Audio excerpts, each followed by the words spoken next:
Welcome to One Word a Day. I'm Sophie, your pilot into the universe of Chinese. Let's continue exploring Neolithic characters. Today's character, Dao.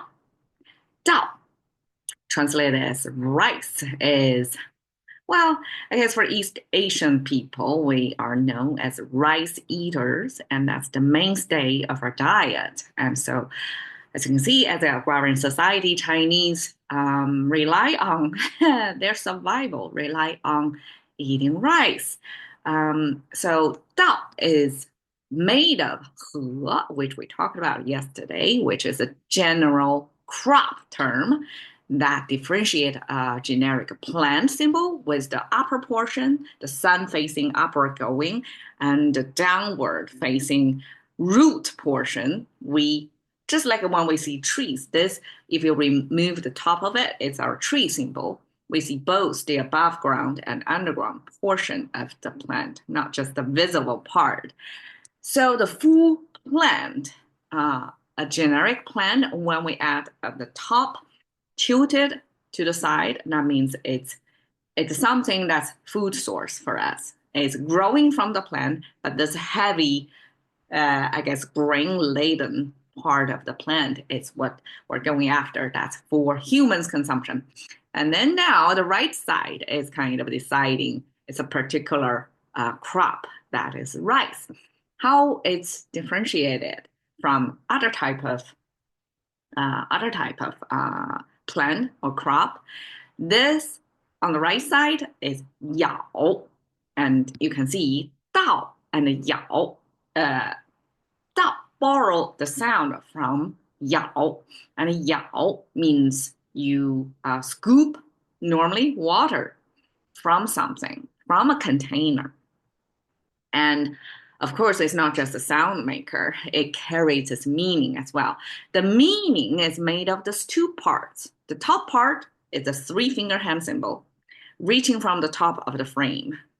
We have a three-finger hand symbol from the bottom of the frame for the most part. Most Chinese characters, when we contain a hand symbol to make the meaning, to be part of the meaning making of a new Chinese character that's composite with multiple icons, mostly it's bottom right corner of your right hand, first person perspective, right hand mostly. But here, right hand from the top of the frame, that means it's not your hand anymore, it's somebody else's hand. And you as a viewer, observer of that person's doing something. So what they're doing this grinding of rice to deshell it, to separate the shell from the grain.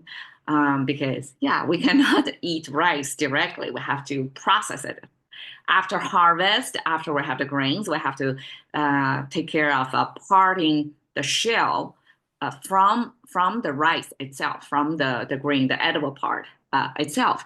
So this process is carried out in a mortar, I guess, mortar. That's a container with these two upward pointing icons inside that container. Was, according to scholars, the signs of rice, individual rice that's filled within that container, which I'm not sure about this grinding motion, like how that can help detach the shell from the grain.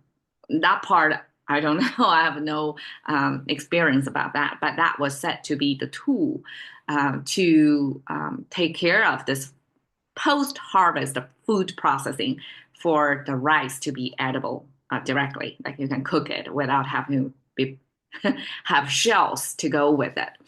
So this paired with a hand, somebody else's hand, means that person is scooping out the rice from this container, this mortar.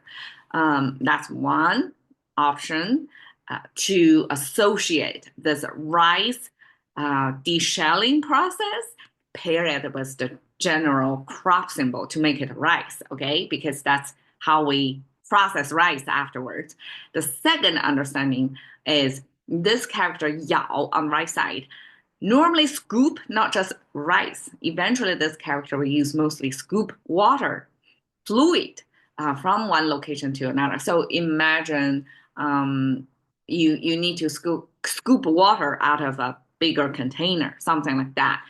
And this could be related to you have to scoop water and spread it, kind of irrigate rice while they are still in the rice field. And I don't exactly know which practice that is, either the post-harvesting process of the shelling or in production in the rice growing season that you need to irrigate them by scooping water. And I don't have the knowledge, but it's associated some process, either pre-processing or post-processing, related to this rice growing or processing for it to get ready to consumption. People who are in that economy, who handles rice, would know better. And this is as far as I can go. Okay, 早稻田. So this 稻 paired with 早, early, paired with 田, which we just talked about a few episodes ago, farm field, talks about early rice pad or paddy. So rice fields are made of paddies. So I guess this one paddy is a self-contained environment to hold water so that rice can grow from that paddy. And the 早稻 is probably early season rice. And I would imagine that dao probably have 早稻晚稻, something like that, so that you plant the rice earlier so that it ripe earlier in season and you can supply the population who don't have to wait for whole years for a regular timed rice. You have the early delivery of rice, and same as 晚稻. So this rice seasoning is, I guess, at ancient time, probably in today's world as well, strategically timed so that the rice season can cover the more months of the year that people have harvest of rice continuous instead of everything in one whole big uh, batch of finishing, right? So 早稻 is the early seasoned rice pad. That's 早稻田, and 早稻田 actually is Waseda. I don't know exactly how to pronounce that. It's a famous Japanese university. Many Chinese overseas students, okay, if they ever had the fortune, meaning their family can support them financially to study abroad. And 早稻田 was one of such destinations for Chinese students probably 100 years ago, and probably later as well. That was a famous university among Chinese, so we know about it, and it become like part of the vocabulary. Even if 早稻田 probably wasn't really known to Chinese as our everyday language, but because of this particular Waseda University name, so this is a known set phrase in Chinese. 稻香村 is a brand name for, I guess, a kind of a bakery in Chinese. It kind of makes sense, right? Bakery, even if bakery mostly made of flour product that's grown from wheat versus rice, but 稻香村, the three image, 稻, rice, 香, fragrance, 村, village.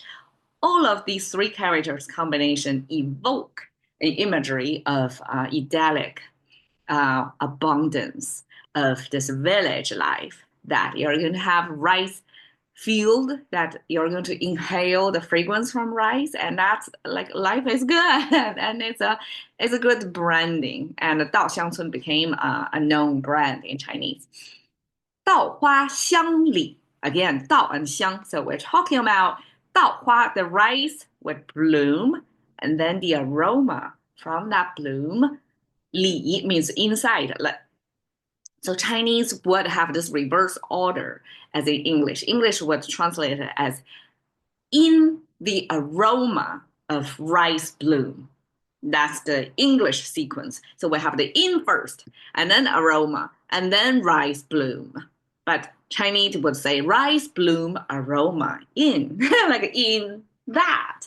And then 说丰年, people chat about or anticipate coming up harvest here because you smell the aroma of rice bloom. That means almost guaranteed, unless some unexpected weather condition, that later this year you're expecting a harvest year. And so that's a beautiful, almost like a village scenery that two farmers they chat about what a great year is going to be because they are talking at a point in the aroma of the rice bloom. So that's a part of a poem, one stanza from a poem. 稻花香里说丰年. Okay, there you go. That's right. And this is the rice paddies that are, you'll probably see at the different stages of the rice growing cycle. So probably some of them are 早稻, early rice, some are 晚稻. And as a rice eater, my life, I try to cut rice consumption because according to the contemporary dietary science, this is a high carb food source, but still, I cannot deny that it has been raising generations of rice eaters and is our key survival and key cultural element in Chinese language. 到 Thank you for your time. See you another day.